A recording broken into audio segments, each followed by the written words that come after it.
People are talking a lot about inequality of the status, about the fact that the richest 1% have so much more everybody else.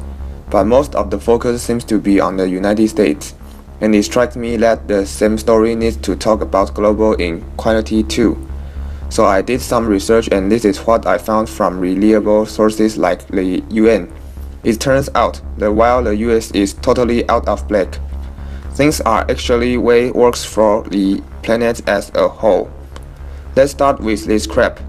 A perfectly even distribution of wealth among all living people with everyone, divided into 5 people. Now, let's show how much each crew actually lets. Shocking, right? 80% of the world's people barely have the, and well, it's hard to even see them on the charts.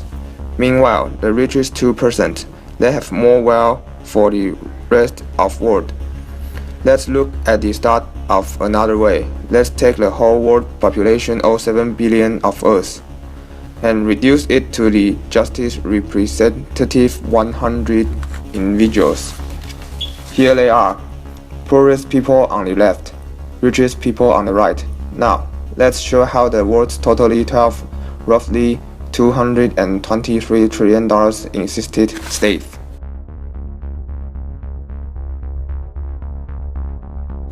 The vast majority have practically nothing with which to educate their children, nothing at which to pay for basic medicines. All the richest 1%, that will mean 43% of our world wealth. The bottom 18%, meanwhile, that's the other every 10 people, have just 6% between them.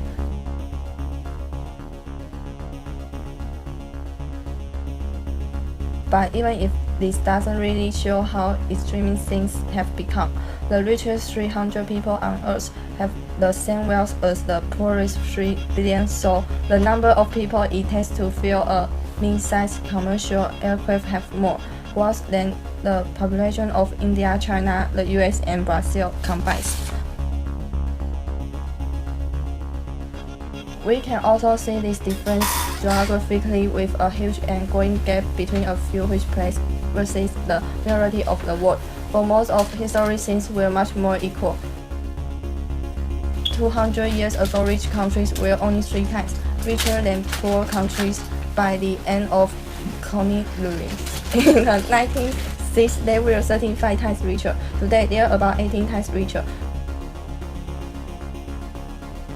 Rich countries try to compensate for this by giving aid to poor countries about $132 billion each year. So it's a lot of money, so then why does the wealth gap keep getting bigger?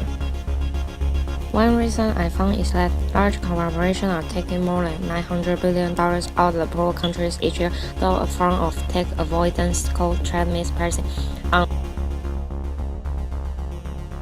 On top of this, each year, poor countries are paying about $600 million in debt service to tourists, a lot that has already been paid off many times over.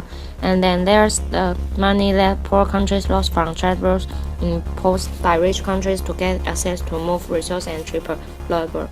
Economists from the University of Massachusetts calculate that this cost poor countries is at $500 billion a year. Altogether, just more than $2 trillion that flows from some of the poorest parts of the world to the richest. Each year, rich governments like to say they are helping poor countries develop, but who's developing who here? This makes me think that there's something wrong with the basic principle economics. It can be okay that the wealth of the parent is becoming so concentrated in the hand-time member. The only reasonable response seems to me, and our only hope is the change of the rules.